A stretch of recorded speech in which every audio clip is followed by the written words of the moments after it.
Donc une première ligne ici, alors on va essayer de rétrécir un peu, comme ça va faire ralentir. Vous avez plus de gaz vitesse. Comme dans la plupart des pays, les jeunes Belges sont de sortie.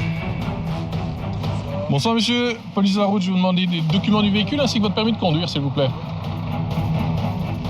Les policiers ont installé un poste de contrôle à quelques centaines de mètres d'une boîte de nuit.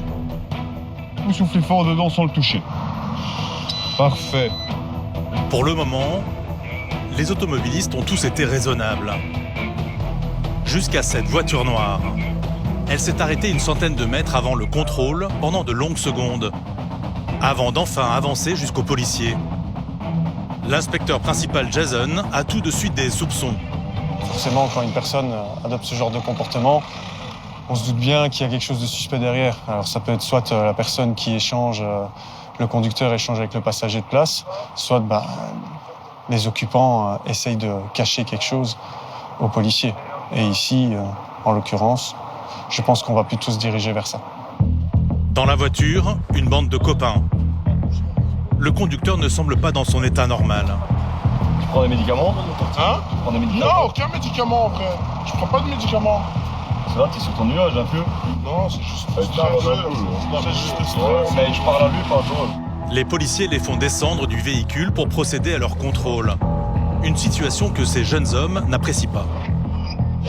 Arrête, c'est bon, hein. Qu'est-ce qui se passe, les gars? On n'est pas Ben Laden, calmez-vous. Bon, maintenant vous reculez, vous allez vous mettre là-bas sur le côté. Monsieur, je vous parle. Allez vous mettre là-bas sur le côté, s'il vous plaît. Je vais vous demander de décaler. Le conducteur se soumet au test d'alcoolémie. Négatif.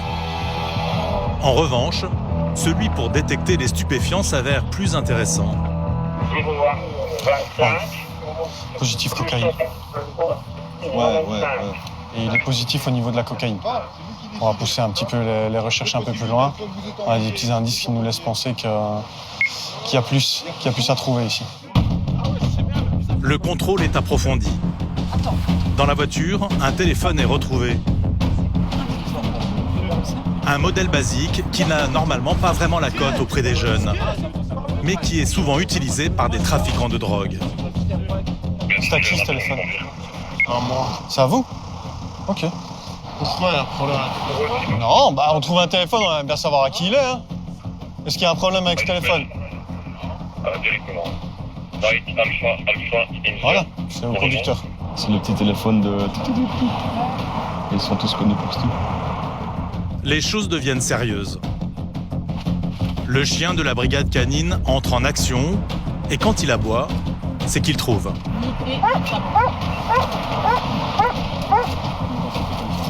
Un petit sachet d'herbe de cannabis dissimulé sous un siège. En simultané, une autre trouvaille dans un recoin.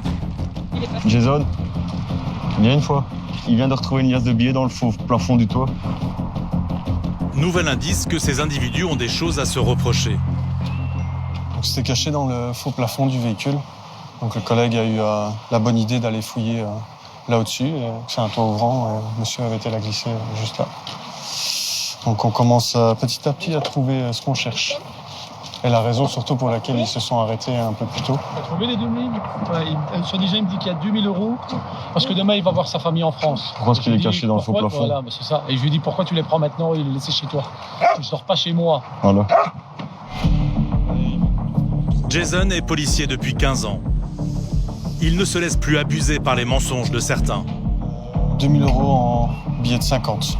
Donc évidemment, quand on demande à monsieur s'il y a des choses dans le véhicule suspectes, il nous dit que non.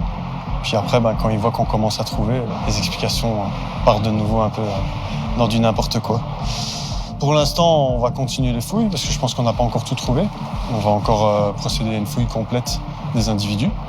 Et après, étant donné les éléments, on va aviser le magistrat pour voir un petit peu ce qu'il préconise. On va te fouiller. On m'a fouillé. Ouais, mais là, on va te fouiller complètement. Une fouille qui va permettre des découvertes très compromettantes pour l'interpeller. Les policiers découvrent encore de l'argent. C'était où? Sur lui, dans sa poche. Ah, Pour acheter une voiture. encore pour Mais il sortait en même temps, donc il les a sur lui pour acheter une voiture et sortir. Et du coup, il savait pas trop ce qu'il allait faire avec. Il part passer une bonne soirée. Ah, il y a de quoi. Pour eux, en tout cas, il y avait de quoi passer une bonne soirée. Maintenant, elle va être nettement moins bonne. Parce que là, ça commence un petit peu à se refermer sur eux. Leurs explications tiennent de moins en moins la route. La fouille continue, plus poussée. Cocaïne. Cocaïne. S'il te plaît. Dans le culbut. Le magistrat de garde vient d'être contacté et sa décision est sans appel. Les 3 copains sont interpellés. Bien, messieurs, suite à tout ce qu'on a découvert, d'accord, les stupéfiants, l'argent, votre attitude avant le contrôle, vous êtes tous les 3 privés de liberté judiciairement. Le véhicule va être saisi judiciairement. L'argent... Laisse-moi terminer, monsieur, s'il vous plaît. On discute après.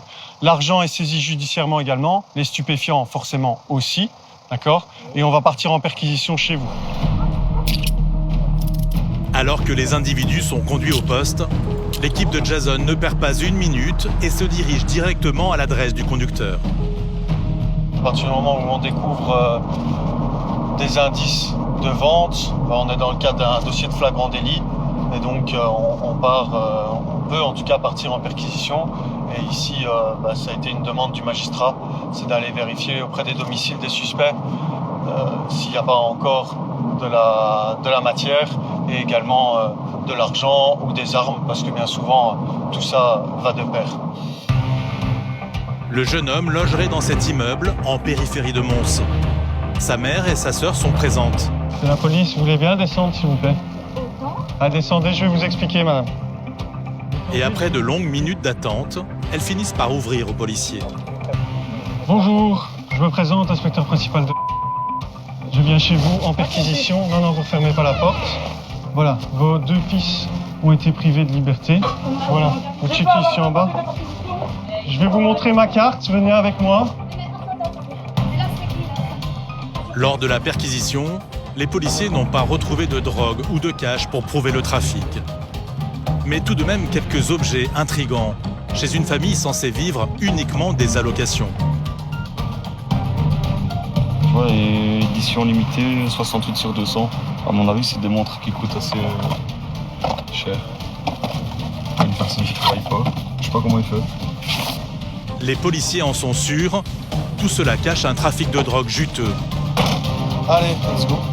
Le jeune homme est pour l'instant placé en garde à vue, sa voiture saisie.